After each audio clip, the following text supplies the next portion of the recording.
नमस्कार दर्शकों, मदन तिवारी लगातार नवीनतम पेशकशों के साथ हम आपके सामने प्रस्तुत हैं। आज हम हैं नरसिंहपुर के आम गांव में, जहां हमारे नरसिंहपुर ज़िले के ही बेटे MBBS की पढ़ाई करने के लिए यूक्रेन में थे और आज हम हमारे आम गांव वो अपने गृह ग्राम सकुशल पहुंच चुके हैं। तो हम भी उनके गृह ग्राम और निवास पर मौजूद हैं। पहले तो उनको धन्यवाद देते हैं कि मां नर्मदा की असीम कृपा है कि वो आज नरसिंहपुर में सुरक्षित हैं, सकुशल हैं। भैया, कैसी परिस्थितियां वहां पर रही हैं और किन हालातों में आपको वहां से निकलना पड़ा और क्या समस्याएं आपको वहां पर आई हैं? हमारे दर्शक जो है वो लगातार जानने का प्रयास कर रहे हैं। पहले परिस्थितियां तो लाइक नॉर्मल थी, क्योंकि वो ट्रूप्स लड़ रहे थे और बॉर्डर पे था। जैसे जैसे दिन जाते जा रहे थे तो वो लोग आगे बढ़ते जा रहे थे, सिटी में इन्वेड होते जा रहे थे और फिर सिटी के अंदर सायरन्स वगैरह बज रहे थे। जो प्रो रशियंस होते हैं, जो उग्रवादी मतलब बोलते हैं एक भाषा में, तो वो लोग के पास भी गन्स थी, वो ही फायर मारते थे और कुछ भी कर सकते थे, किसी को भी शूट कर सकते थे। फिर धीरे धीरे ड्रिल्स होने लगी, पूरे सिटीज के अंदर टैंकर्स आने लगे। लाइक हमारी जो सिटी है उसकी सड़कों में टैंकर घूम रहे थे, आर्मी थी पूरे में। तो अब जैसे 5-4 दिन हुए तो उसके बाद एक ड्रोन हमला हुआ था हमारी सिटी के ऊपर। तो एयर स्पेस जो डिफेंस सिस्टम होता है वो एक्टिवेट हुआ, तो सारे बच्चे डर गए क्योंकि बहुत ब्लास्ट की, बहुत तेज तेज आवाज़ आई। तो सारे डर गए। मैं भी हॉस्टल में था तो मैं भी अपने दोस्तों के पास गया फ्लैट में, सारे हम इकट्ठे हो गए और 10 दिन का खाना था हमारे पास, हमने सब लेके जो भी था रख लिया था। सारे डरे थे, एम्बेसी से भी कॉल किया, कांटेक्ट किया, उनकी जो गाइडलाइंस थी वो फॉलो कर रहे थे। फिर हमने एक आपस में विचार किया, क्योंकि जो परिस्थिति थी, जो कंडीशंस थी, जो खार्किव में और बाकी सुमी स्टेट, खैरसन वगैरह में थी। खैरसन और मिकोलाइव हमारे ओडिशा से 150-200 किलोमीटर है बस मात्र। उधर ऑलरेडी वो सारा कैप्चर करके और बहुत ज़्यादा लाइक इन्वेड कर चुके थे, डिस्ट्रॉय कर रहे थे, आपस में लड़के। किस सिटी में थे आप? और वहाँ सिटी की जो परिस्थिति अपन बात करें तो वहाँ की परिस्थितियाँ एकदम क्या थी? मैं था ओडेसा, जो पोर्ट सिटी है, यूक्रेन की जो मेन सिटी है। 3 सिटी है, कीव, लवीव और ओडेसा, और खार्किव है एक। तो जो ओडेसा है वो इसलिए मेन है क्योंकि पोर्ट है, सारा इंपोर्ट एक्सपोर्ट, डीजल पेट्रोल, सारी उनकी जो इकोनॉमिक चीज़ें हैं वो ओडेसा पे निर्भर है। तो ओडिशा पे तो बताया था हम इन्वेड होना, क्योंकि नेवी, जो रशियन नेवी वो सब ओडिशा में आ सकती है सी के थ्रू, क्रीमिया से। तो हम सारे डरे थे, हमको पता था कि ये होगा। जैसे खार्किव और सुमी में स्थिति हो रही थी तो सारे डर गए थे। हमें लगा जल्दी से जल्दी निर्णय लेना चाहिए, क्योंकि यह सही समय है निकलने का। तो हमने सारे बच्चों से पूछा, सारे नहीं मान रहे थे क्योंकि सारे बोल रहे थे कि हमें एम्बेसी ही करवाएगी, जो कॉन्ट्रैक्ट के थ्रू बस कराना है।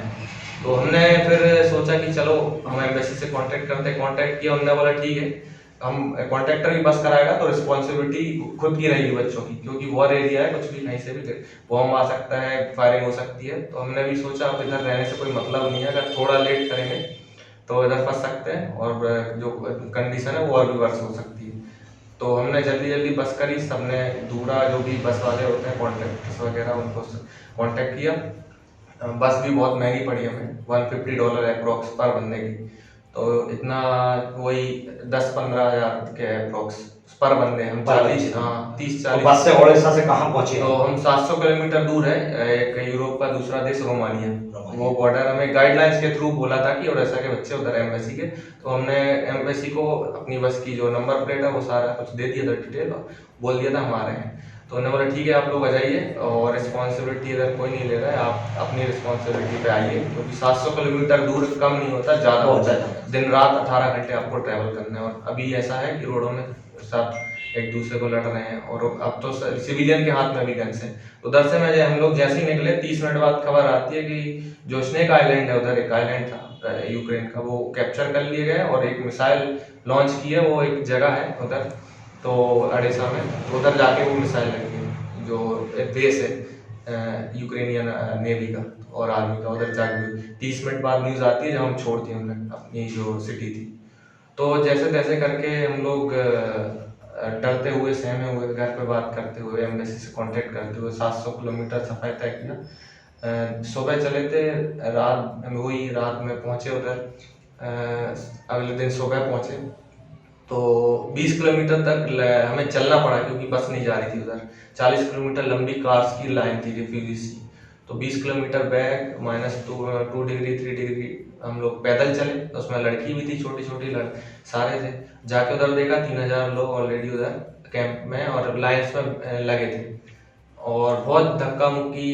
कई लोग 2-2 दिन से आए हैं, सबको अपने अपने घर जाना है। 2 दिन -4 में ठंड में बिताना मतलब कोई नॉर्मल नहीं बता सकता है। तो एक नाइजीरियन था, उसकी भी डेथ हो गई इसी के कारण। तो हम लोग ने सोचा कि आज कैसे भी निकलना है। तो मैं और एक मेरे दोस्त थे, वो इंदौर के हैं। तो हम दोनों ने 3 थे, एक दिल्ली के। तो हम लोग ने कैसे भी करके खड़े रहे 8-8 घंटे 12-12 घंटे, क्योंकि इतने थके हुए, इतना 7 दिन का सफ़र, खाना कुछ था नहीं, तो यही बिस्किट वगैरह ये सब पे थे। तो हम लोग नहीं बैठे, मतलब हमने कहा हम लगे रहेंगे लाइन में जब भी हमें जाने मिले। तो हम 12-13 घंटे खड़े होने के चलने के बाद 12-13 घंटे खड़े होने के बाद फिर जाके जब धक्का मुक्की में जब बैग वैग सब फट गया तो हाथों में पकड़े हैं और फिर जाके अंदर घुसे। उधर जाके फिर 3 घंटे खड़े रहे इमिग्रेशन के लिए। फिर जाने के बाद फिर उधर स्नोफॉल होने लगी तो बस का वेट करा 3-4 घंटे। एम्बेसी वाले सब लोग मिले, असिस्ट करा, खाना वाना जो भी था उन लोगों ने कराया, शेल्टर प्रोवाइड कराया। तो शेल्टर प्रोवाइड कराने के बाद फ्लाइट की टिकट जो इंडियन गवर्नमेंट की तरफ से है, तो वो सारे जो गंगा एवोकेशन मिशन है उसके तहत सबको प्रोवाइड कराया। तो I am very thankful to my all friends, well wishers and specially honourable PM Shri Narendra Modi ji. And after that when I reach Delhi, तो उसके बाद हमें असिस्ट करा MP गवर्नमेंट के लोगों ने। मैं उनका भी बहुत धन्यवाद करना चाहता हूँ तहे दिल से, हमारे ऑनरेबल CM श्री शिवराज सिंह जी चौहान। और मैं बोलना चाहता हूँ जो भी उधर हैं उनके लिए दुआ कीजिए और गवर्नमेंट से रिक्वेस्ट करता हूँ जल्दी से जल्दी उनको निकाला जाए। भैया जो क्या कहेंगे, MBBS की कौन सी ईयर थी आपकी और आज के जो हालात हैं, जैसे आप जब वहाँ से आप निकले, बम धमाके की लगातार आप हालात देख रहे होंगे वहाँ पर, उस समय कैसा आप अंदर महसूस कर रहे थे? और उसी दौरान आपकी जब आपके मित्रों से आपकी बात हो रही हो, परिवारों से बात हो रही हो, तो उस समय आपके क्या हालात थे? क्या लग रहा था आपको कि आप अपने गंतव्य तक पहुँच पाएंगे नहीं पहुँच पाएंगे, क्या स्थिति आपकी? ऐसा था कि जब पहले 2 दिन होते हैं, कभी भी कोई चीज़ एक्सपीरियंस करते हैं नई चीज़, तो पहले 2 दिन तो बहुत खराब जाते हैं। और अब इतना लाइक 4th ईयर आ गया था तो इतने मैच्योर थे कि हर चीज़ घर पे नहीं बताना, क्योंकि क्या होता है कि पैनिक हो जाता है और अपना जो दिमाग होता है वो 10 चीज़ें नहीं सोच पाता। तो आराम से हमने सोचा, पहले 2 दिन बहुत वर्ष गुजरे, डर था, बहुत सारी चीज़ें थी। फिर धीरे धीरे करके समझ में आ गया अब तो निकलना है, नहीं तो कुछ नहीं हो सकता। तो वो कामली होके हम लोग ने आराम से प्लान बना के और ठंडे दिमाग से सोच के क्या करना है, क्या हो सकता है, क्योंकि हम 24 घंटे सारी न्यूज़ देखते थे। इंडियन जो न्यूज़ चैनल है वो, American news channel, Russian news channel, France news channel और लोकल जो ब्लॉग्स हैं वो, और लाइव जो उधर क्या है, हर सिटी में लाइव कैमरेज लगे हर स्ट्रीट के ऊपर और सी के अंदर भी जो रिपोर्ट, तो सारी ये सब चीज़ें डिटेल इकट्ठा करके। और जो हमारे दोस्त थे लोकल्स वो भी ट्रैवल कर रहे थे तो उनसे कांटेक्ट में थे, वो जो आगे के रास्ते में जाते थे तो हम कॉल करके पूछ रहे थे कि आगे सब बढ़िया, आगे सब बढ़िया है। क्या कहेंगे जब अपनों को अपने सामने पाया? आपके गृह ग्राम की बात करते हैं, गृह जिले में जब आप जैसे ट्रेन से उतरे और आपने माता पिता को, भाई बहनों को और अपने प्रिय मित्रों को अपने सामने पाया, तब उस समय क्या अनुभूति थी, क्या लगा आपको? ये पहली बात तो ये था कि मतलब खुशी तो बहुत ज़्यादा ही थी और ये सब जो होते आ रहा था ये कभी सोचा भी नहीं था।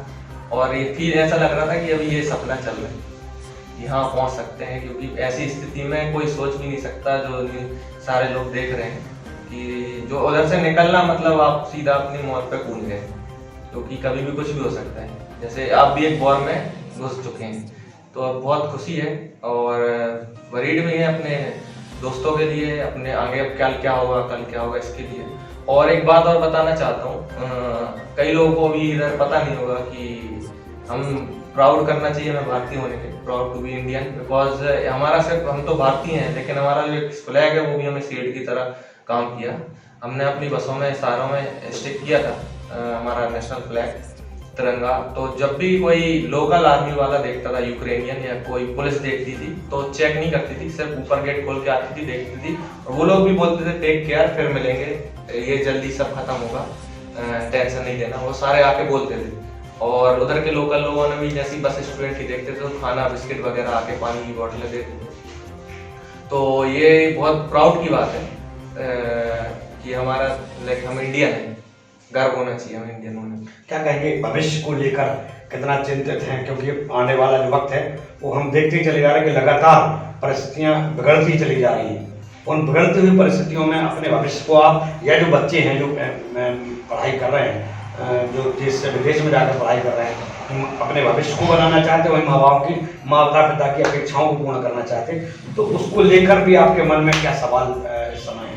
सवाल ये है कि अभी हम वेट कर रहे हैं, कंडीशंस को देख रहे हैं, और हमारे जो गवर्नमेंट है वो भी उसके लिए, जो हमारे मिनिस्टर्स हैं, यूनियन मिनिस्टर, वो भी प्रयास कर रहे हैं कुछ ना कुछ करने की। तो आई होप सब सही होगा। और मैं भी एक रिक्वेस्ट करना चाहता हूँ कि हमारी गवर्नमेंट है और जो हमारी एमपी गवर्नमेंट है या फिर हमारी जो सेंट्रल गवर्नमेंट है, वो कुछ स्टेप उठाए बच्चों के फ्यूचर के लिए। हम यही होप है। अभी हम सारी अभी कंडीशंस देखते हैं अभी क्या से क्या होता है। कौन सी ईयर थी आपने? मेरी थी अभी 4th ईयर खत्म होने वाली थी, एक सेमेस्टर बचा। एक सेमेस्टर।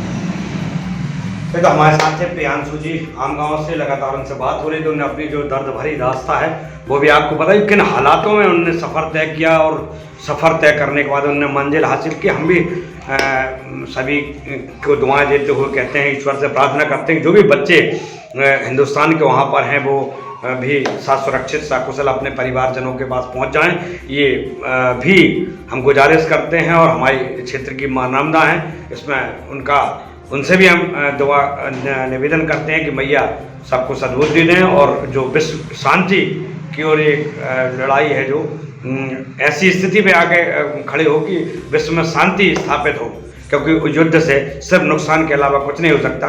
और आज सारे जो बच्चे हैं जिनके जो परिजन हैं वो सभी बहुत चिंतित हैं जहाँ तहाँ, और तो ये युद्ध विराम हो इसके लिए ही सब लगातार दुआ कर रहे हैं। नमस्कार, मदन तिवारी।